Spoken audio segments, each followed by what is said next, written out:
Hello and welcome to some more Star Citizen. CIG have been building tech towards dynamic content, building out the game world with interesting missions, the economy, and for this to not be faked or static. The goal of Star Citizen is to deliver a large amount of star systems that behave in a logical fashion and then give you the freedom to pursue your interests and gameplay type within an economy that sort of manages itself. They've been focusing on a single star system up till now, Stanton system for the persistent universe anyway. It's taken a long time to get one system to where it is, but they've been able to build out a system to allow for other systems to be built out significantly quicker. And I'm not just talking about procedural tech, I'm talking about the back-end economy experience and how they simulate what missions you'll get where. So they've been focusing on getting one system fully complete first, so that they can get out multiple systems quicker. This is a summary of the Tony Zorovic panel Building a Universe at CitizenCon 2019, and some additional context and questioning afterwards. It's also reasonably dumbed down so that I could understand it. Previously, Star Citizen's approach to the in-game economy has been to treat it statically and hand balance it. This is obviously not appropriate. Production and consumption are faked in the old system. The dynamic content they are building responds to players and NPC actions in a systemic logical fashion. They want the economy to dictate the demand for goods and services. The economy is NPC supported and stabilized, massively so. The system needs to be automatically balancing and has a set of rules that then generates content. It also needs to be easy for CIG to maintain, modify and balance, and add things to. Their system also needs to be process and resource efficient on the back end. They can't have something that is not able to do real time, and it needs to not lag servers out and things like that either. The system they are going to be using is called Quantum. CIG are terrible at naming things with the same names, it seems. But Quantum basically pulls real-time data from the game with their new way of simulating everything. They can grab all the player information from areas where players are across all the servers. They can see their ship cargo and what mission that player's potentially doing. Are there any other missions in the area? What's going on? And every little detail, it looks like, to me anyway. Big Brother is watching, basically, with a giant database of tags and locations that it can quickly switch to. But there's a huge amount of stuff that isn't going to need any form of supervision at all. It's if it just sort of like tracks this data. Missions are going to be offered based on the economy, what that needs. Is there a direct need for this mission to actually exist? Is there a reason for it to exist? Why has it occurred? So they are generated based on the needs of the universe and the area. Factories will need deliveries of resources, criminals will need to be brought to justice, traders will need to be protected, and based on those needs, missions are generated, and missions will ramp up rewards until they're completed, and NPCs will start to take them as well. So NPCs are involved in this simulation at all stages. Economic nodes are shops or entities that you trade with. They can have their own stock and buy and sell items. They take into account what market forces are doing and adjust accordingly.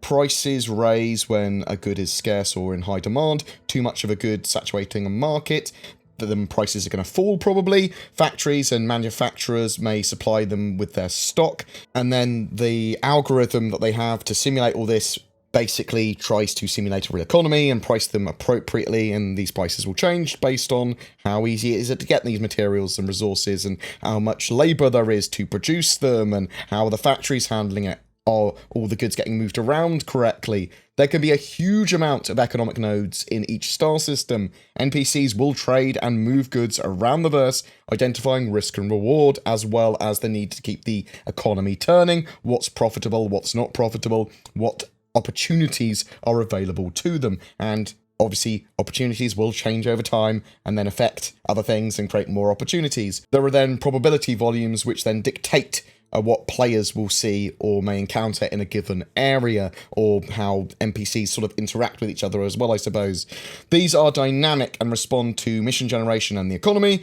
If a new asteroid field is public knowledge, then you might be more likely to find an NPC miner there, but also pirates, they're attacking them, and then maybe security forces and players clearing them out. Security forces will be more likely to be encountered around Port Olisar, for example.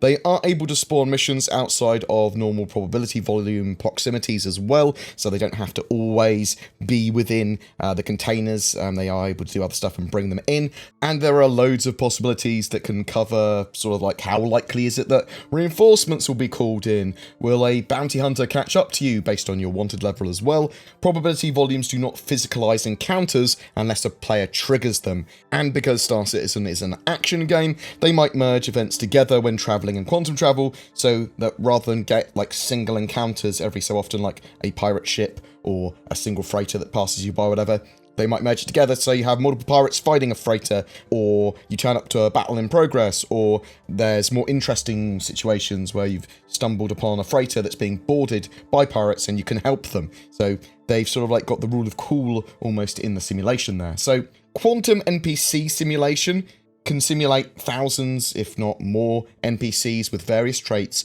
moving around any given system, individually almost as players. Each of these NPCs can effectively start a chain of events or live their lives, and then that affects the economy, missions, and the player, and other NPCs. NPCs will be able to own homes and possessions and wealth. At least this will be simulated to quite a high degree. They respond to what's going on in the system, what is available for them to do to make money, how risky it is. NPCs will literally respond to opportunities as they evolve, and then respond with appropriate ships and equipment if they can afford those ships and equipment.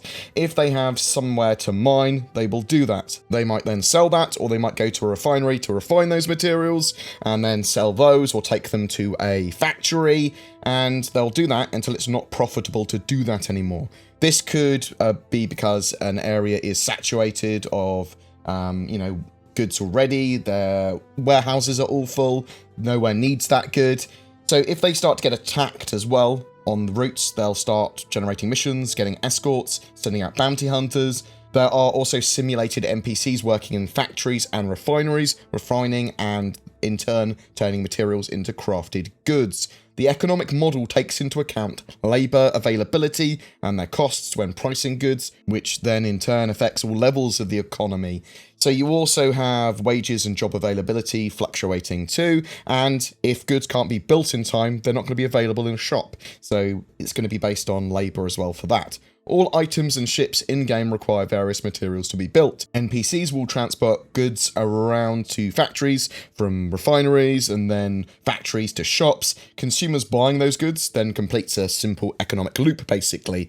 The next part of the persistent universe's economic model is to then have NPCs requiring the actual ships that they should be using, and then have them repaired, refueled, maintained, have them buying goods, and then being consumers themselves. That is the sort of like thing that they want. They want the NPCs also being real consumers. There are going to be lots of shops, refineries, factories, and money-making opportunities to give choice and help balance the system, partly through competition of other ways NPCs and players will want to make money, but also competing industries, meaning there's lots of different choice and ways of doing things. The amount of effort an NPC is willing to put into doing any given role or job, and their traits, because they're all going to have these different traits which will affect exactly what they're willing to do. That's going to affect exactly what they do and where they choose to do it and what exactly they want to do it with, and do they avoid anywhere that could potentially be risky. If a mine takes too long to travel to, or it takes too long for them to extract materials, then very few NPCs will go there. Traits will also affect if a NPC is willing to break the law or even become a pirate, I suppose.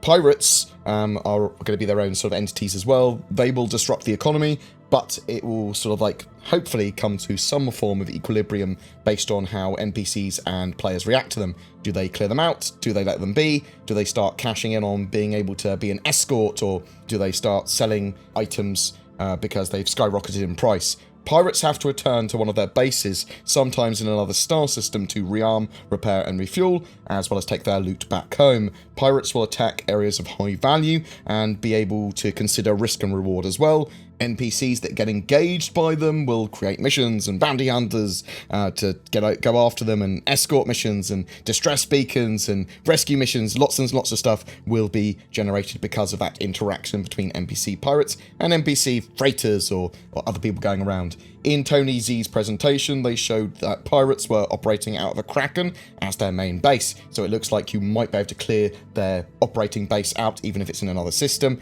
to prevent them from attacking areas, at least in the short term. Security forces will be a factor as well, patrolling areas, but that's going to be based on how many security there are, how many people want to do that job, whereas pirates will be quantum interdicting profitable trade lanes. All this information being simulated then allows them to also work out accurate probability volumes for encounters for a player in any given area. So they will, when you have an encounter with a pirate ship or a bounty hunter or whatever, it's going to accurately represent the ship, equipment, forces, cargoes, and anything else in that area that's happening at the time, even down to what the NPC is wearing and its FPS equipment. So this allows for a dynamic economy, security forces, pirates, encounters, and missions to exist, evolve, and change over time, and represent the area that they are in. And importantly, any player input to the economy, missions, encounters, all that sort of stuff, also affects everything as well. It all gets fed back in. So this even affects NPCs that you see at landing areas, what they're wearing, what they're doing, what jobs they're doing, I suppose, as well. You'll see boom and bust cycles of areas, and that represented in those landing zones and little towns and things. And the system is going to continue to evolve as well. They're certainly not finished with it yet. They are going to be adding NPC refuel and transport missions in the not too distant future. They want devs to be able to custom craft content, and then lots of variants that's non-repetitive to that, and have this sort of like modular mission system. Previously, mission creation has been pretty static. They can create missions and encounters with a large level of customization, selecting ships, cargo, ambushes, and keep on adding more and more mission types to that, and more points of interest and enemies on the fly as they sort of like get those assets and new things done. The idea is to have Quantum work all of this out in real time. To what exact extent resources will be limited is still being determined in the game. We don't know when we will have a full, proper dynamic economy using this yet, but they are building towards it with each patch. We get sort of like some important updates over the next 12 months. The time it takes to move cargo, consumer habits, all of that sort of stuff will affect your experience, and hopefully keep it from being repetitive as well. It's pretty real, but it's not player-led as an economy, only player-influenced. I'm interested to know what you think. Are you excited about what they've got planned, or do you prefer to see an entire player-run economy like they do in EVE? Does it excite you that encounters will change over time and be more accurate to the area you are in, or do you just want to be engaged and don't mind if it's a bit more simple? Whatever your thoughts, I'd love to hear from you in the comments below. And you can watch the full Tony Zorovic presentation as well. I will link that down below too. Every month we have a ship giveaway. For November, it's for a Cutlass Black game package and CitizenCon 2948, last year's goodie pack. All you need to do for a chance of winning is comment on any of my videos made during November 2019. More details below. A quick bit of shilling as well. Shadow provide remote access to high-spec gaming PCs as a subscription service, so you don't need to maintain your own gaming PC. You can leverage the power of your internet to turn your phone, tablet, laptop, or home PC into a monster. They are taking pre-orders for their new hardware configurations, scaling for 4K gaming, up to 32 gigs of RAM, and a GeForce Titan RTX, which I am very much looking forward to playing Star Citizen on. Links below, and use the code BoredGamer to get a discount. I also use NordVPN, which I've decided to continue to support, as they appear to have one of the best VPN services currently available at an affordable price. If you're looking for a VPN, consider them. Links below. Thank you so much for watching my video to the end. If you would like to share my video, comment, subscribe, like, all that sort of jazz, ring the bell. That all helps content creators. Also, if you want to further support the channel even more, there's Patreon, there's direct donation, there's the YouTube join button as well, which gives you access to some more sort of like exclusive content from me. Thank you very much for watching. You take care, and I'll see you in the verse.